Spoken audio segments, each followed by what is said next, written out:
কেন আমরা তো হার নিয়ামতের নাশুকরি করে চলছি, হার নিয়ামত কোনটা শুকরিয়া আদায় করেছি আর কোনটা সহি ইস্তেমাল করেছি আমাকে বলো তো সাই।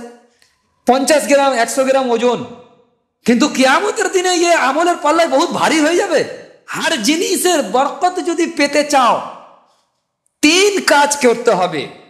আল্লাহর কাছে চাও যে পুরো জিন্দগিকে পবিত্র করে নাও, যা করেছি তো করেছি, আল্লাহ সব জানে। আল্লাহুম্মা সাল্লি আলা সাইয়্যিদিনা মুহাম্মাদ। আলহামদুলিল্লাহ নাহমাদুহু ওয়া নুসাল্লি আলা রাসূলিহিল কারীম, আম্মা বাদ, ফাআউযু বিল্লাহি মিনাশ শাইতানির রাজীম, বিসমিল্লাহির রহমানির রহিম।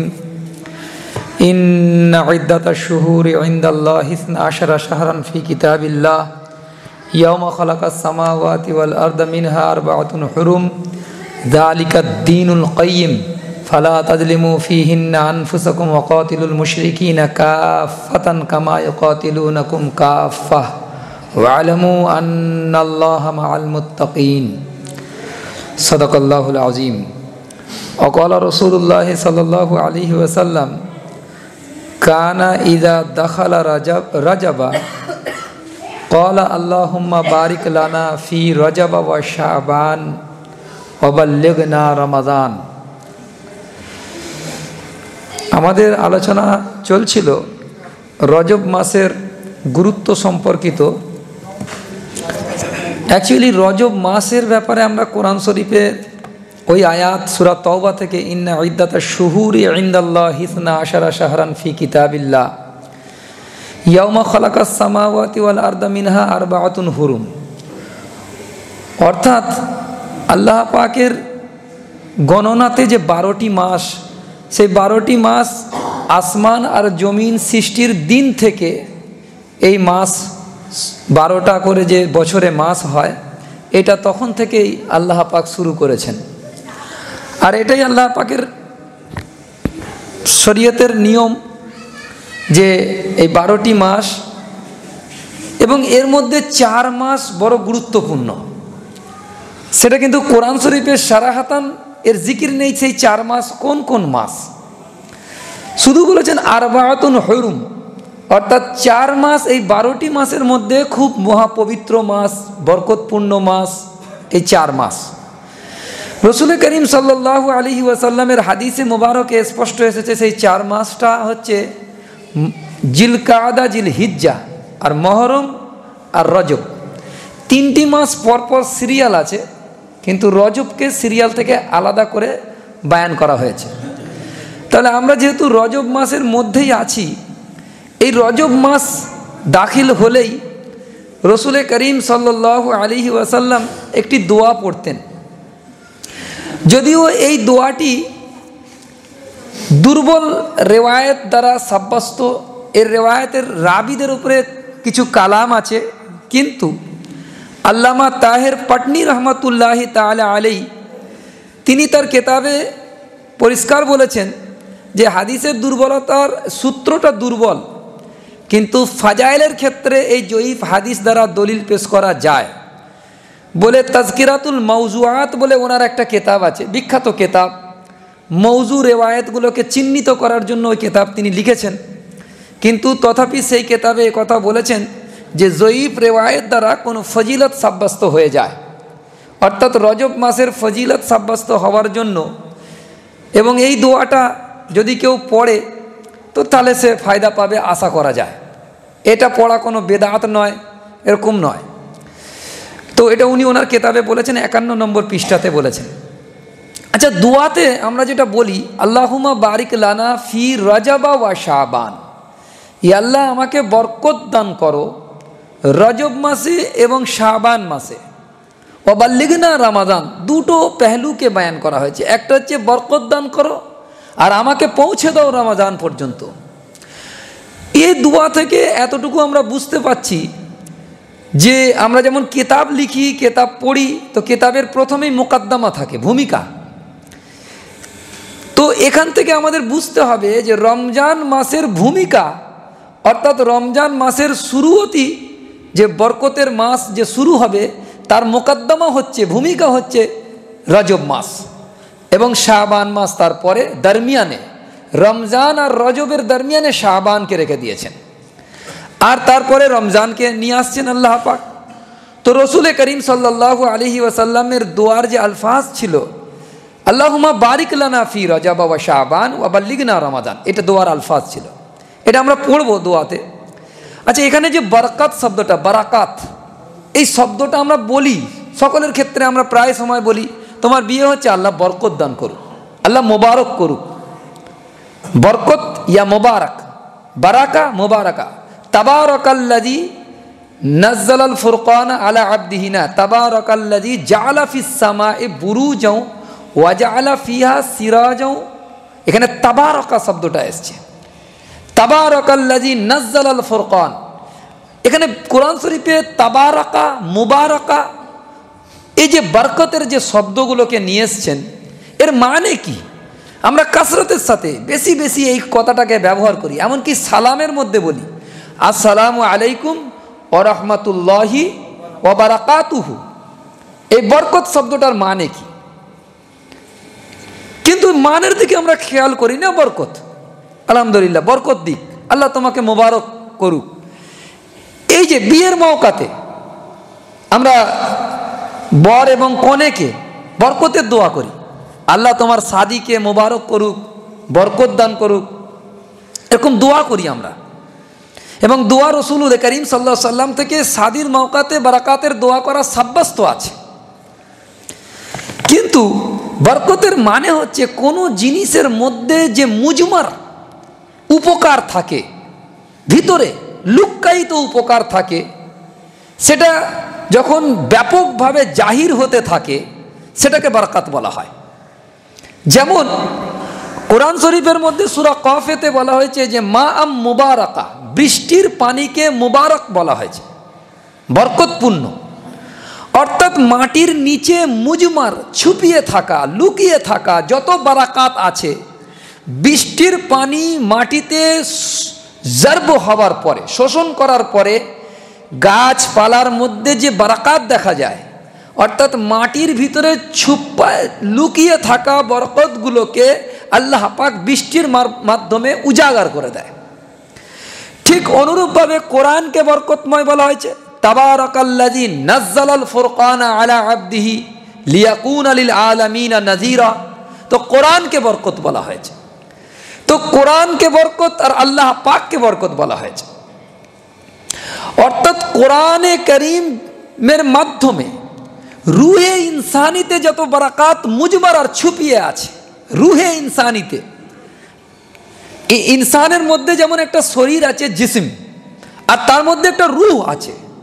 ইয়াকিন জেনে নেন যে রুহে ইনসানিতে যত রকম বারাকাত মুজমার আছে, লুকিয়ে আছে, ছুপিয়ে আছে, কোরআনে কারীমের অ্যাটাচমেন্টের মাধ্যমে যখন কোরআনকে আমরা আঁকড়ে ধরবো, কোরআনকে আমরা জিন্দিগিতে, আমলি জিন্দিগিতে নিয়ে আসবো, কোরআনের উপরে আমল হবে, তখন রুহে ইনসানিতে যত বরকত লুকিয়ে ছিল, ছুপিয়ে ছিল, ওটা উজাগার হবে। আর উজাগার বরকত যদি উজাগার না হয়, কোনো জিনিস যদি বরকত শূন্য হয়ে যায়, তাহলে সেই জিনিসকে তো নেয়ামত বলা হবে, কিন্তু নেয়ামত থেকে ফায়দা ওঠানো নসিব হবে না। বড় গুরুত্বপূর্ণ এটা, বিষয়টাকে বুঝে নেওয়া দরকার। যেমন মাল ও দৌলত একটা নেয়ামত, কিন্তু মাল ও দৌলত থেকে যদি আল্লাহ পাক বরকত শূন্য করে দেয়, ওই মাল তোমাকে উপকার দেবে না, রাহাতের কারণ হবে না, চ্যান সুকুনের কারণ হবে না, ও মাল তোমাকে পেরেশান করে দেবে। বলছে আল মালু ওয়াল বানুনা জিনাতুল হায়াতিদ দুনিয়া, কোরআন শরীফে এসেছে মাল এবং আওলাদ দুনিয়ার সৌন্দর্য, বেশক এটা নিয়ামত, এতে কোনো সন্দেহ নেই। কিন্তু মাল আর দৌলত যদি বরকত শূন্য হয়ে যায়, মাল দৌলত আর সন্তান সন্ততি যদি বরকত শূন্য হয়ে যায়, ওই ছেলেই তোমার জিন্দগির আফসোসের আর পেরেশানির কারণ হয়ে দাঁড়াবে, যদি মাল আর দৌলতের মধ্যে থেকে বরকত শূন্য হয়ে যায়। বিবির কাছে যখন আমরা থাকি, স্ত্রীদের কাছে থাকি, তখন কোরআন বলছে তোমাদের অন্তরের রাহাত মিলবে তোমাদের স্ত্রীর কাছ থেকে, অন্তরে রাহাত মিলবে। কিন্তু স্ত্রীর মধ্যে থেকে যদি আল্লাহ পাক বরকত শূন্য করে দেয়, তাহলে স্ত্রী তো থাকবে কিন্তু তোমার জিন্দগিতে রাহাত থাকবে না স্ত্রীর মাধ্যমে। গাড়ি এটা একটা দুনিয়াতে আল্লাহ পাকের বড় নিয়ামত, সওয়ারি। এর উপরে 3 হাদিস আছে। একটা হাদিস আছে তাকি উসমানী সাহেব দামাত বরকাতুহুম, তিনি ইসলাম আর জাদিদ মাশি মাসাইলের মধ্যে ও হাদিস নকল করেছে যে মানুষের সৌভাগ্যবান হওয়ার জন্য 3টি নিদর্শন, নেককারিনী স্ত্রী, আর তার মধ্যে মানে উন্নত মানের সওয়ারি। এটা লিখেছে ওখানে হাদিসে, নবী পাক সাল্লাল্লাহু আলাইহি ওয়াসাল্লামের হাদিস, উন্নত মানের সওয়ারি। তো যদি আরামের সাথে ট্রাভেল করা যায়, সফর করা যায় আরামের সাথে, তো যাকে দিয়েছে এটা সৌভাগ্যবান। কিন্তু গাড়ি যদি বরকত শূন্য হয়ে যায়, তাহলে ওই গাড়ি দ্বারা আপনার রাহাত হাসিল হবে না, পেরেশানির সবব বানবে, জারিয়া বানবে। একিন জেনে নেন যে আমরা জাহিরি তওরের উপরে যত রকম দুনিয়ার সাজ ও সামান আমরা দেখতে থাকি, সেই সাজ ও সামান আমাদের উপকারের জন্য, কিন্তু যদি তা বরকত শূন্য হয়ে যায়, ওই সমস্ত সাজ ও সামান আমাদের জন্য রাহাতের কারণ হবে না, বলকে পেরেশানির কারণ হয়ে যাবে। ওর মধ্যে যে ছুপাই লুকিয়ে থাকা বরকত। ওই জন্য রসুল করিম সাল্লাল্লাহু আলাইহি ওয়াসাল্লাম যখনই কোনো পশু খরিদ করতেন, ঈদের মৌকাতে অর্থাৎ ঈদুল আজহার মৌকাতে পশু খরিদ করতেন, বা স্ত্রীকে নতুন বিয়ে করে স্ত্রীকে বাড়িতে নিয়ে আসছেন, তখন সামনের চুল ধরে একটা দোয়া পড়তেন। আর সেই দোয়াটার মোটামুটি মানে এরকম যে আল্লাহ পাক এর মধ্যে যা বরকত আছে তা আমাকে আতা করো, এর মধ্যে যা খারাপি আছে তা থেকে আমাকে হেফাজত করো। তার মানে কোনো জিনিস হাসিল করে নেওয়াই আসল নয়, তার মধ্যে বরকত হওয়াটা আসল, তবে আমরা ওই জিনিস থেকে ফায়দা উঠাতে পারবো। পানি বহুত বড় নিয়ামত, কিন্তু যার কিডনি খারাপ হয়ে গিয়েছে তাকে পানি মেপে খেতে বলে ডাক্তার। অর্থাৎ তার পানি পান করতে পারে, কিন্তু শরীরের এমন একটা পার্টস খারাপ হয়ে গিয়েছে, পানি তার জন্য আর নিয়ামত বানতেছে না, উপকার বানছে না, বরং পানি একটু বেশি খেয়ে ফেললেই পেরেশানি শেষ থাকবে না। তো এই সমস্ত নিয়ামতের মধ্যে বরকত হাসিলের জন্য রসুল করিম সাল্লাল্লাহু আলাইহি ওয়াসাল্লাম আমাদেরকে দোয়ার তালকিন করেছে যে দোয়া করো, বরকত হাসিলের দোয়া করো, যেন সব জিনিস থেকে আল্লাহ আমাদেরকে বরকত দেয়। নাহলে বরকত শূন্য জিনিস থেকে আপনি রাহাত পাবেন না, বরং পেরেশানি পাবেন। আপনার জিন্দগিতে ওটা পেরেশানি আসার সবব বেড়ে যাবে। ওই জন্য হার জিনিস যেগুলো আমাদের নিয়ামতের তওরের উপরে আল্লাহ পাক দিয়েছেন, আল্লাহর কাছে দোয়া করো, আল্লাহ আমাকে যত নিয়ামত দিয়েছো সেগুলোকে সবেতে বরকত তুমি দান করো। চোখ দিয়েছে, চোখের মধ্যে বরকত দান করো। ব্রেন দিয়েছে, ব্রেনের মধ্যে বরকত দান করো। সবে বরকত চাও। যখন আমরা সমস্ত নিয়ামতের মধ্যে বরকত পেতে চাই, তখন এই দোয়া করতে হবে। আর তার সাথে সাথে এই নিয়ামতের, খুব গুরুত্বপূর্ণ কথা, এই নিয়ামতের সহি ইস্তেমাল করতে হবে। যখন এই নিয়ামতের গলত ইস্তেমাল হবে, তখন আল্লাহ পাক ওই নিয়ামতের বরকতকে শূন্য করে দেবেন। চোখ আল্লাহ পাক দিয়েছেন, যখন চোখকে আল্লাহর হুকুমের খেলাফ ইস্তেমাল হবে। জুবান আল্লাহ পাক দিয়েছেন, যখন জুবানকে আল্লাহর হুকুমের খেলাফ ইস্তেমাল হবে। হাত আল্লাহ পাক দিয়েছেন, হাতকে যখন আল্লাহর হুকুমের খেলাফ ইস্তেমাল হবে। পা আল্লাহ পাক দিয়েছেন, পা যখন আল্লাহ পাকের হুকুমের খেলাফ ইস্তেমাল হবে, তখন আল্লাহ পাক ওই নিয়ামত থেকে বরকতকে উঠিয়ে নেবেন। সুতরাং আমরা যদি হার নিয়ামতের বরকত পেতে চাই, তো প্রতিটা নিয়ামতকে আল্লাহ পাকের হুকুম এবং মুহাম্মদুর রাসূলুল্লাহ সাল্লাল্লাহু তাআলা আলাইহি ওয়াসাল্লামের তরিকা মোতাবেক যদি সেই নিয়ামতকে ব্যবহার করি, আল্লাহ পাক দুটো কারণ, একটা হচ্ছে দোয়া চাইতে হবে, আর একটা হচ্ছে আল্লাহ পাকের এই নিয়ামতগুলোকে সহি ইস্তেমাল করতে হবে, আর এর জন্য শুকরিয়া আদায় করতে হবে। 3 নম্বর পয়েন্ট, 3টে পয়েন্টই। একটা হচ্ছে দোয়া চাইতে হবে, একটা হচ্ছে এই সমস্ত নিয়ামতগুলোর সহি ইস্তেমাল করতে হবে, আর 3 নম্বর আল্লাহ পাকের শুকরিয়া আদায় করতে হবে। যখন আল্লাহ পাকের শুকরিয়া আদায় করব তখন আল্লাহ পাক নিয়ামতকে বর্ধিত করে দেবেন। লাইন শাকারতুম লাযীদান্নাকুম ওয়া লাইন কাফারতুম ইন্না আযাবি লাশাদীদ। এখানে একটা গুরুত্বপূর্ণ কথা, এই আয়াতের তাশরীহ ও তরজমা করতে গিয়ে অনেকে ভুল করেন, আমি এটা নিজে দেখেছি, বয়ান শুনেছি, বয়ান কারো শুনছি, তো ভুল তরজমা হচ্ছে এবং ভুল তার তাশরীহ হচ্ছে।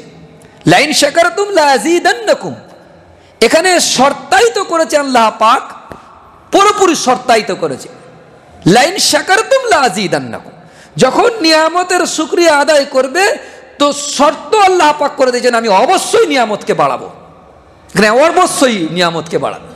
লাইন শাকারতুম লাযীদান্নাকুম, শুকরিয়া করবে তো বাড়াবে। ওয়ালাইন কাফারতুম, না শুকরি করবে তো তখন কি হবে? ইন্না আযাবি লাশাদীদ।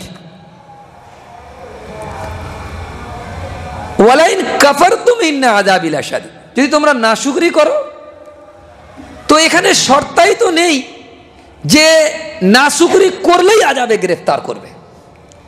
হ্যাঁ, আল্লাহ পাক কিয়ামতের দিনে চাইলে তাকে আযাব দিতে পারে যেহেতু সে নাশুকরি করেছে, কিন্তু এটা শর্তাই তো না, যেমন লাইন শাকারতুম লাযীদান্নাকুমের মতো। কেন যদি হতো এটা শর্তাই তো, যেমন নাকি শুকরিয়া আদায় করলে বাড়াবেই, এটা যেমন শর্তাই তো আছে এর সাথে, ওটাও যদি হতো তাহলে কি হতো? আমাদের চোখ আর ভালো থাকতো না, আমাদের জুবানে আর স্বাদ আল্লাহ পাক দিত না, আমাদের হার নিয়ামত আল্লাহ ছিনিয়ে, কেন আমরা তো হার নিয়ামতের নাশুকরি করে চলছি। হার নিয়ামতের কোনটা শুকরিয়া আদায় করেছি আর কোনটা সহি ইস্তেমাল করেছি? হাত দিয়েছে হাতের গলত ইস্তেমাল, জবান দিয়েছে জবানের গলত ইস্তেমাল, ব্রেন দিয়েছে ব্রেনের গলত ইস্তেমাল, চোখ দিয়েছে চোখের গলত ইস্তেমাল। এই যে মোবাইল আমরা ব্যবহার করি না, এই মোবাইলটা হালকা একদম, 50 গ্রাম 100 গ্রাম ওজন, কিন্তু কিয়ামতের দিনে ये আমলের পাল্লায় বহুত, যত গুনাহ এর মাধ্যমে আমরা করেছি, আমলের পাল্লায় এর হিসাব দিতে গেলে বড় পরেশান লাগবে। তো हर জিনিসের বরকত যদি পেতে চাও 3 কাজ, আল্লাহর থেকে দোয়া भी চাইতে হবে, নিয়ামতের সহি ইস্তেমাল भी করতে হবে, আর নিয়ামতের শুকরিয়া আদায় করতে হবে। এইজন্য রাসূল করিম সাল্লাল্লাহু আলাইহি ওয়াসাল্লাম রজবের মওকাতে আল্লাহর রাসূল সাল্লাল্লাহু আলাইহি ওয়াসাল্লাম আমাদেরকে এই দোয়া তালকিন করেছেন। পড়বো ইনশাআল্লাহ এই দোয়াটা, আল্লাহুম্মা বারিক লানা ফি রজব ওয়া শাবান ওয়া বাল্লিগনা রমাদান। এখানে পরিষ্কার হাদিসটা হয়েছে, কানা ইযা দাখালা রজব ক্বালা আল্লাহুম্মা বারিক লানা ফি রজব ওয়া শাবান ওয়া বাল্লিগনা রমাদান। দোয়াটার গুরুত্ব বুঝে আসছে? এবারে চলে আসি যে কেন এত বরকতের দোয়া হচ্ছে, এই মাসের জন্য কেন এত এহতেরাম হচ্ছে। আমরা যদি বুঝি যে এই মাসের মোকদ্দমা হচ্ছে, রমজান মাসের মোকদ্দমা হচ্ছে এটা, যে রমজান মাস আসার আগে থেকে 2 মাস আগে থেকে রাসূল করিম সাল্লাল্লাহু আলাইহি ওয়াসাল্লাম এই দোয়ার ইহতেমাম করছে, যাতে করে রমজানের যে নিয়ামত, সেই নিয়ামতের আসল বরকত যেন আমরা হাসিল করতে পারি, এবং সেই নিয়ামত যেন আল্লাহ আমাদেরকে আতা করে। আল্লাহর কাছে বলি যে আল্লাহ আমাদের দোয়াকে কবুল করো, যেন রমজানের বরকত আমাদেরকে আতা করে আল্লাহ পাক, যেন রমজানকে সহিভাবে ইস্তেমাল করতে পারি, হর ওয়াক্তকে কদরদানি করতে পারি, এটা আমাদেরকে আল্লাহ পাক যেন তৌফিক দেয়। এখন থেকে দোয়া চালিয়ে যাও, যাতে ওই মাস আসছে আমাদের বহুত বরকতপূর্ণ মাস আগে থেকে। দেখুন যে এর দরমিয়ানে যে মাস আছে রজব আর রমজান, এর দরমিয়ানে মিডলে কে আছে? শাবান।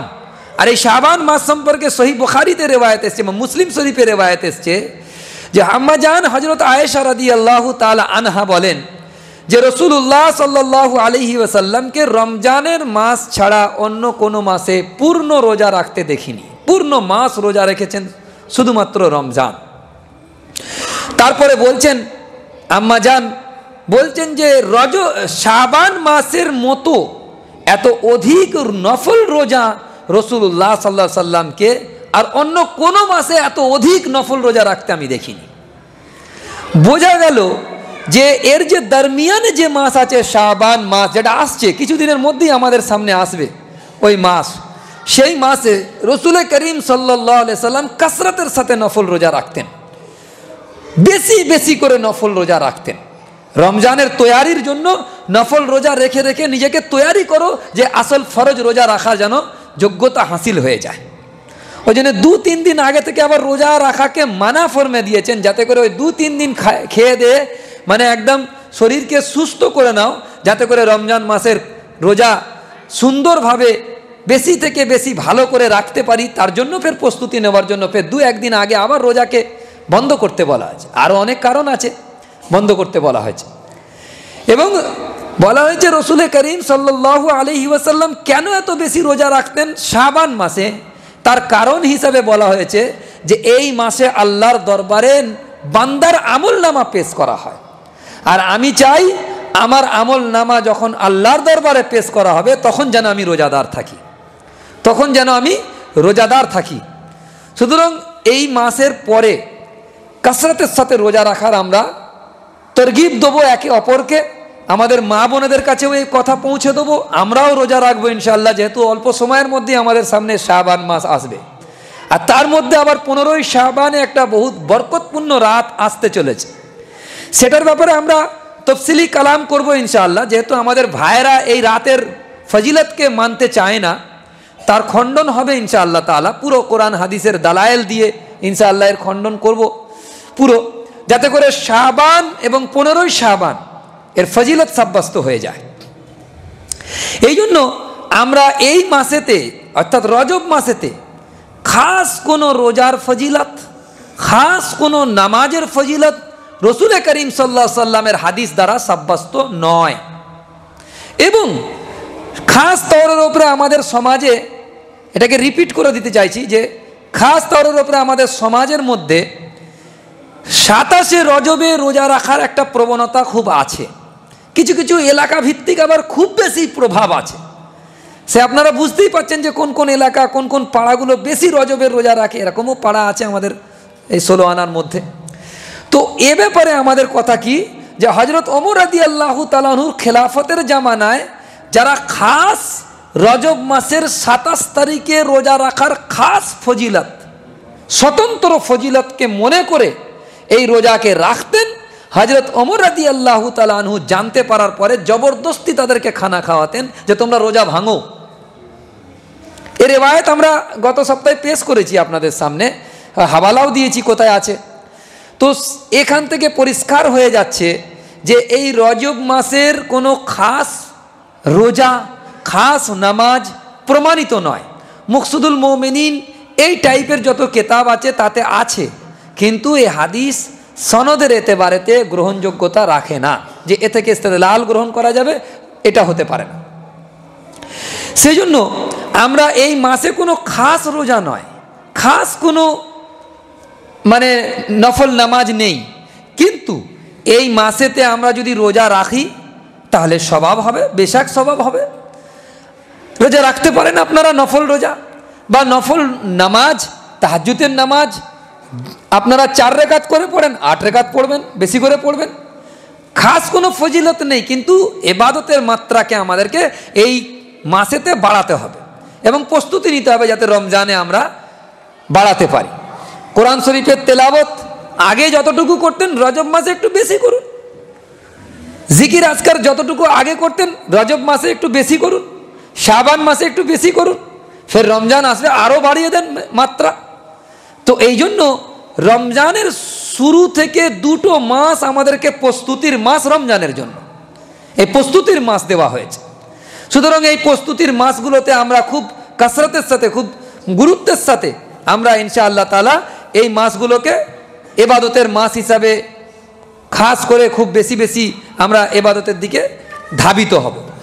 আমরা গত সপ্তাহে কিছু দোয়া বলেছিলাম, আপনাদেরই মসজিদের কিছু সাথী তারা বারবার আমাদেরকে বলেছেন যে দোয়াগুলো লিখিত আকারে আমাদেরকে দিতে হবে, যাতে করে তাদের আরও মুখস্থ থাকে এবং আমলের মধ্যে এসে যায়।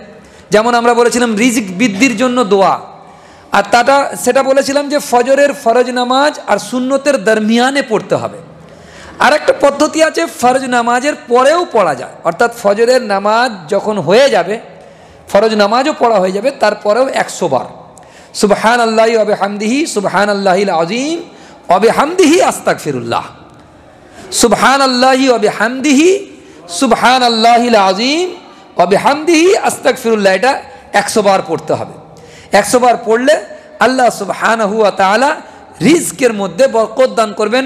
ওই যে একজন সাহাবী আসলেন আর নবীজি সাল্লাল্লাহু আলাইহি সাল্লামকে বললেন যে দুনিয়া আমার কাছে, মানে অর্থাৎ দুনিয়ার মাল ও দৌলত আমার কাছে এমনভাবে পৃষ্ঠ প্রদর্শন করেছে যে আমি দুনিয়ার মাল ও দৌলত থেকে পুরো খালি হয়ে গিয়েছি, প্রয়োজন পূরণ হচ্ছে না। তখন রসুল করিম সাল্লাল্লাহু আলাইহি সাল্লাম বললেন যে ফেরেশতাদের তসবিহাত কোথায় গেল? আর ফেরেশতাদের তসবিহাত কোনটা? বলেন এইটা যদি তুমি পড়ো তো যায় সমস্ত মখলুককে এরই বুনিয়াদে আল্লাহ পাক রিজিক দান করে, তোমাকেও আল্লাহ পাক রিজিক দান করবেন। আর দোয়াটা কি? সুবহানাল্লাহি ওয়া বিহামদিহি সুবহানাল্লাহিল আযীম ওয়া বিহামদিহি আস্তাগফিরুল্লাহ। আচ্ছা, জুমার দিনে এর একটা খাস দোয়া আমরা নোট করি। যে ব্যক্তি জুমার নামাজের পর 100 বার, যে ব্যক্তি জুমার নামাজের পরে 100 বার পড়বে সুবহানাল্লাহিল আযীম ওয়া বিহামদিহি, কখন পড়তে হবে? জুমার নামাজের পরে 100 বার পড়বে সুবহানাল্লাহিল আযীম ওয়া বিহামদিহি। রসুল করিম সাল্লাল্লাহু আলাইহি ওয়াসাল্লাম বলছেন তার 1 লক্ষ গুনাহ আল্লাহ পাক মাফ করে দেবেন এবং তার পিতা মাতার 24,000 গুনাহকে আল্লাহ পাক মাফ করে দেবেন। ইবনু সুন্নি বইটি লিখেছেন আমালুল ইয়াউমি ওয়াল লাইলা, এর মূল কিতাবটা আমাদের কাছে সংগ্রহে আছে আমার লাইব্রেরিতে। ইবনু সুন্নির লেখা আমালুল ইয়াউমি ওয়াল লাইল এই বইটা, এই বইতে এই হাদিসটা আছে যে রসুল করিম সাল্লাল্লাহু আলাইহি সাল্লাম বলছেন যে ব্যক্তি জুমার নামাজের পরে সুবহানাল্লাহিল আযীম ওয়া বিহামদিহি এই দোয়াটা পড়বে, রসুল করিম সাল্লাল্লাহু আলাইহি সাল্লাম বলছেন তার 1 লক্ষ গুনাহ মাফ হয়ে যাবে। 100 বার পড়তে হবে, 100 বার, 1 লক্ষ গুনাহ মাফ এবং তার পিতা মাতার 24,000 গুনাহ মাফ হয়ে যাবে। আর যখন আমাদের গুনাহ মাফ হয়ে যাবে তখন আল্লাহ সুবহানাহু ওয়া তাআলা আমাদের জিন্দিগিতে বরকতপূর্ণ জিন্দিগি দান করবেন, নিয়ামত আতা করবেন গুনাহ মাফ হলে। রসুল করিম সাল্লাল্লাহু আলাইহি ওয়াসাল্লামের আগলে পিছলে গুনাহ মাফ ছিল, এটা ওনার সম্মান ছিল। গুনাহ তো কিছু ছিলই না, বরং সম্মানের খাতিরে বলা হয়েছে আপনার আগের এবং পিছনের সব গুনাহ মাফ। তো এটা সূরা ফাতাতে ইন্না ফাতাহনা লাকা ফাতাহাম মুবিনা, তারপরে আছে লিয়াগফিরা লাকাল্লাহু মা তাকাদ্দামা মিন যামবিক ওয়া মা তাআখারা ওয়া ইউতিম্মা নি'মাতাহু আলাইকা ওয়া ইয়াহদিয়াকা সিরাতাম মুস্তাকিমা। এখানে বলা হয়েছে যে নবীজি সাল্লাল্লাহু আলাইহি সাল্লামের আগে পিছে সব গুনাহ মাফ ওনার বরকতের জন্য। তথাপি রসুল করিম সাল্লাল্লাহু আলাইহি ওয়াসাল্লাম একটা হাদিসের মধ্যে এসেছে যে 70 বার ইস্তেগফার করতেন। আর একটা হাদিসে এসেছে যে রসুল করিম সাল্লাল্লাহু আলাইহি ওয়াসাল্লাম প্রতিদিন 100 বার ইস্তেগফার করতেন। তো জানার কোনো গুনাহই ছিল না, তিনি যদি 70 বা 100 বার ইস্তেগফার রোজানা করেন, আমাদের জন্য তো কমসে কম 70 বা 100 বার ইস্তেগফার করা খুব জরুরি হয়ে পড়তেছে, যাতে করে আমরা অহরহ গুনাহ করছি। আর ইয়াকিন জেনে নেন যে আমাদের কোনো আমল ভুল থেকে খালি নেই ভাই, কারো আমাদের কোনো আমল ভুল থেকে কোনো খালি নেই। প্রতিটা আমাদের নামাজ ভুল, আমাদের কোরআন শরীফ ভুল, আমাদের দোয়া কালাম পড়া ভুল, আমাদের সাদকা দোয়া ভুল, আমাদের সবে ভুল মিশ্রিত আছে। কিয়ামতের দিনের জন্য দোয়া করো, আল্লাহুম্মা হাসিবনি হিসাবান ইয়াসীরা, হে আল্লাহ আমার কিয়ামতের দিনের হিসাবকে সহজ করে দাও। সাহাবী সওয়াল করেছেন, আমরা কোরবান যাই সাহাবা একরাম রিদওয়ানুল্লাহ আলাইহিম আজমাইন, তারা যদি সওয়াল না করতেন কথা আমাদের বুঝে আসতো না। বলছেন ইয়া রাসূলুল্লাহ হিসাব সহজ হওয়ার মানে কি? রসুল করিম সাল্লাল্লাহু আলাইহি ওয়াসাল্লাম বললেন হিসাব সহজ হওয়ার মানে হচ্ছে তোমার আমল নামাকে আল্লাহ পাক দেখবে আর বিনা চেক করে তোমাকে পাস করিয়ে দেবে। যার চেক হবে ও যত বড়ই দৌড়ের আল্লামা হোক ও ফেঁসে যাবে, যত বড়ই দৌড়ের আল্লামা হোক, যদি আল্লাহ পাক কারো আমল চেক করে ও ফাঁসবে, ও হিসাব দিতে পারবে না। ওই জন্য আল্লাহর কাছে দোয়া করো, আল্লাহুম্মা হাসিবনি হিসাবান ইয়াসীরা, আল্লাহ আমাদের হিসাবকে কিয়ামতের দিনে সহজ করে দাও, সহজ করে দাও। হিসাব যেন চেক না হয় আমাদের, যদি চেক আপ হয়ে যায় তো যার আমল চেক করবে ভুল পাবে, যার আমল চেক পাবে। এই জন্য ছোট ছোট আমলকেও আমল হিসাবে করি, এটাকে আমরা গুরুত্বের সাথে করি, কারণ বলা যায় না যে ছোট কোন আমল আল্লাহর দরবারে মকবুল হয়ে যাবে। একজন বিড়ালকে পানি পান করায়নি, এই কষ্টের মধ্যে ফেলেছিল, তার জন্য তাকে জাহান্নামে যেতে হয়েছিল। আর একজন কুকুরকে পানি পান করেছে, আল্লাহ পাক তাকে জান্নাতে দাখিল করিয়ে দিয়েছেন। ছোট ছোট আমল আল্লাহ পাকের কাছে কখন কবুল হয়ে যাবে এবং কখন আল্লাহ পাক রাজি হয়ে যাবে, তার রহমতের জোশ এসে যাবে আমাদের প্রতি, আর আল্লাহ আমাদের সমস্ত গোনাহ খাতাকে মাফ করে দেবেন। ওই জন্য আল্লাহর কাছে মাফ বি চাই। এই মাসগুলোতে পুরো মাফ চেয়ে নিই, বেশি করে ইস্তেগফার করি। যখন আমরা এই মাসগুলোতে নিজেদের গোনাহ থেকে মুক্ত হয়ে যাব, একিন জেনে নেন যে রমজানের প্রথম হচ্ছে রহমত, তারপরে বরকত, তারপরে নাজাত, মাগফিরাত ও নাজাত। তো এই যে 3 ভাগে ভাগ করা হয়েছে, এই 3 ভাগে ভাগ করা হচ্ছে যে যারা প্রথম থেকেই নিজের গোনাকে মাফ করিয়ে নিয়েছে এই 2 মাসের মধ্যে, তারা ভরপুর রমজানের রহমত, মাগফিরাত আর নাজাত ये सब কিছু ভরপুর পরিমাণে রমজানে পাবে, যারা এই 2 মাসে নিজের সমস্ত গুনাহ খাতাগুলোকে মাফ করিয়ে নিয়েছে আল্লাহর পাকের কাছে। এই জন্য বলা হচ্ছে ইস্তেগফারকে এই 2 মাসেতে মাত্রা বাড়িয়ে দেন, যাতে করে আমরা গুনাহ মুক্ত হয়ে রমজানে দাখিল হয়ে যাই। কথা বোঝা যাচ্ছে? যাতে করে আমরা গুনাহ মুক্ত হয়ে রমজানে দাখিল হয়ে যাই।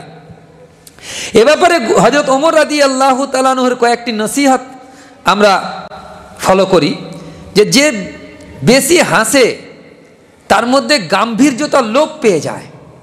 যারা খুব বেশি হাসে তো তার মধ্যে গাম্ভীর্যতা লোপ পেয়ে যায়।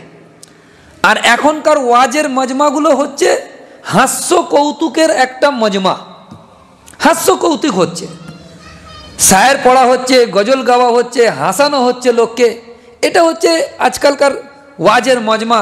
অথচ কোরআন শরীফের মধ্যে হুকুম এসছে তোমরা বেশি কাঁদো কম হাসো, ফালিয়াযহাকু কালিলান আলিয়াবকু কাসীরা। কোরআন শরীফের মধ্যে হুকুম এসছে তোমরা বেশি কাঁদো অল্প হাসো। কিন্তু আমরা কি করি? বেশি হাসি, কাঁদিই না, কাঁদা পুরো বন্ধ। আল্লাহর কাছে কাঁদো এই 2 মাস, যেন আমরা পবিত্র হয়ে আল্লাহর কাছে চাও যে পুরো জিন্দগিকে পবিত্র করে নাও, যা করেছি তো করে। প্রতিদিন ইস্তেগফার, প্রতিদিন ক্ষমা চাও আল্লাহর কাছে, যেন রমজান যখন আসবে আমার আমল নামাতে কোনো গুনাহ আর বাকি থাকবে না। আর আল্লাহ বলছেন যে মাফ চাহনেওয়ালাকে আমি এইভাবে মাফ করি, এইভাবে মাফ করি যে মাফ তো তার গুনাহগুলোকে মিটিয়ে দিই, এতটুকুই নয়, গুনার খাতা থেকে তার নামকেও আমি মুছে দিই। শুধু এতটুকুও নয়, তার আগে বলছেন যে ইউবাদ্দিলুল্লাহু সাইয়্যাতিহিম হাসানাত, আমি সমস্ত গুনাহগুলোকে নেকির দ্বারা পরিবর্তন করে দিই। কোরআন শরীফে এটা সূরা কি বলে ফুরকানের আমরা যখন তাফসীর করেছিলাম তো পুরো কথাকে নিয়ে এসেছিলাম এখানে, ইউবাদ্দিলুল্লাহু সাইয়্যাতিহিম হাসানাত, এই পুরো আয়াতের পুরো তাশরীহ আমরা নিয়ে এসেছিলাম শেষ রুকুতে গিয়ে। সুতরাং আমাদের নেকিগুলোকে যেন, গুনাহগুলোকে যেন আল্লাহ পাক গুনাহ মানে নেকির দ্বারা বদল করে দেন, এটা আল্লাহর কাছে চাইতে থাকো আর প্রতিদিন ইস্তেগফার করতে থাকো। আচ্ছা, দ্বিতীয় কি আছে? দ্বিতীয় হচ্ছে যে বেশি ঠাট্টা করে, মানুষ তাকে গুরুত্বহীন এবং মর্যাদাহীন মনে করে। তারপরে বলছে যে ব্যক্তি বেশি কথা বলে তার পদস্খলন বেশি ঘটে, যার ভুল ভ্রান্তি বেশি হয় তার লজ্জা কমে যায়। দেখেন, বেশি পরপর একটার সাথে একটা সম্পর্ক আছে। বেশি কথা বললে ভুল হবে, ভুল বেশি করে যারা তার লজ্জা কমে যাবে। যখন কেউ ভুল করেনি কিন্তু একটা ভুল হয়ে গিয়েছে, সে প্রচুর লজ্জিত হবে। কিন্তু ওস্তাদদের কাছে, মানে যারা পড়ান তারা ভালো বলতে পারবেন, ওস্তাদদের কাছে বিভিন্ন রকমের ছাত্র পড়ে। যে সমস্ত ছাত্ররা বেশি অন্যায় করে তো দেখা যায় যে এত বেশি অন্যায় করে বলে তার লজ্জা কমে যায় ওস্তাদের কাছে। আর যারা অন্যায় খুব কম করে তারা একটা ছোট অন্যায় করে ফেললে ওস্তাদের কাছে এত নাদামতের সাথে, এত শর্মিন্দগি সে জাহির করে যে ওস্তাদ তাকে মাফ করতে মজবুর হয়ে যায়। তো ওই জন্যে বেশি যদি আমরা ভুল করতে থাকি তো আমাদের লজ্জা কমে যাবে, আর যার লজ্জা কমে যাবে তার পরহেজগারি কমে যাবে, পরহেজগারি কমে যাবে, সে গুনাহ থেকে খুব কম বাঁচতে পারবে। আর ওই জন্য বলা যে লজ্জা বি ইমানের একটা অংশ, হাদিস পাকের মধ্যে এসছে। আর যার পরহেজগারি কমে যাবে তার হৃদয় মরে যাবে, যার পরহেজগারি কমে যাবে তার হৃদয় মরে যাবে। সুতরাং হৃদয় যখন মরে যাবে, মুঝে ये डर है कि दिले जिंदा तू ना मर जाए कि जिंदगानी इबारत है तेरे जीने से। আমাদের ভেতরে যে রুহে ইনসানি যখন ওটা মরে যাবে, তো সেই জন্য আল্লাহ পাক আমাদেরকে তৌফিক দিয়েছেন যে এত মোবারক মাসেতে আমরা এসছি, এই তৌফিককে কাজে লাগাই। যখন তৌফিককে নির্দিষ্ট সময় পর্যন্ত কাজে লাগানো না হবে, তো আল্লাহ সুবহানাহু ওয়া তাআলা ভালো জানেন কোন সময়ে আমাদের সেই নিয়ামতের যে তৌফিক ছিল সেই তৌফিককে সলব করে দেবে। সলবে তৌফিক, খাজলানে এলাহি, দুটো আলফাজ দিয়ে এটাকে বোঝানো যায়। সলবে তৌফিক বা খাজলানে এলাহি, আল্লাহ পাক তৌফিককে সলব করে দেবে। যেমন এই হাত আমাদের মুড়ছে, ব্যান্ড হচ্ছে, এই ফোল্ড হচ্ছে এই হাতটা, এটা যদি 1 বছর পর্যন্ত ব্যান্ডেজ করে রেখে দেওয়া হয়, 1 বছর যদি এটাকে ফোল্ড না করা হয়, ভাঁজ করা না হয়, তো 1 বছর পরে ব্যান্ডেজ তো খুলে দেওয়া হবে, কিন্তু হাতের যে ফোল্ড করার যোগ্যতা আল্লাহ দিয়েছিল সেটা সলব হয়ে যাবে। তো যখন হককে আপনারা বুঝতে পেরেছেন, হকের ওপরে আমল করুন আর হককে কবুল করুন দিল থেকে। আর জিন্দেগিতে যত ভুল হয়ে গেছে তওবা ইস্তেগফার করে রাস্তায় চলতে থাকুন। নির্দিষ্ট সময় পার হয়ে যাবার পরে যখন আল্লাহর দিকে ফিরে আসবেন না, আল্লাহ যে যোগ্যতা দিয়ে তোমাকে পাঠিয়েছিল সেই যোগ্যটাকে সলবে তৌফিক বলা হয়, সেটা সলব করে দেবে আর এটা খাজলানে ইলাহিতে পরিণত হবে। আর একটা সময় গিয়ে আল্লাহ পাকের আজব দর্দনাক আজাবের সকলে একটা কথা এসেছে, খাতামাল্লাহু আলা কুলুবিহিম ওয়া আলা সামঈহিম ওয়া আলা আবসারিহিম। আজীব কথা, তোমাদের দিলের মধ্যে আল্লাহ যখন মোহর মেরে দেবে, কারো তাকত নেই যে ওই মোহরকে খুলে আবার ভালো কথা দিলেতে দাখিল করিয়ে দেবে। ও সলবে তৌফিক আল্লাহ অপেক্ষা করছে কতদিন পরে বান্দা আমার কাছে ফিরে আসে। আল্লাহ জানে, যখন আল্লাহ পাক দেখবেন যে না এ ফিরে আসছে না, চলো এর তৌফিককে সলভ করে দাও, তখন আর কাঁদলেও পাবো না। এই জন্য আল্লাহ পাক সময় দিয়েছেন হায়াতের জিন্দিগিতে আমরা সুধরে যাই, নিজেদের জিন্দিগিকে পরিবর্তন করি, আমাদের নিজেদের ইসলাহর পেছনে পড়ে যাই। অপরের ইসলাহর পেছনে আমরা যতটা পড়ি তার থেকে বেশি আমাদের নিজেদের ইসলাহর পেছনে যদি পড়তাম তো আমাদের জিন্দিগি সুন্দর হতো। ওয়া আখির দাওয়াহুম আলহামদুলিল্লাহি রাব্বিল আলামিন।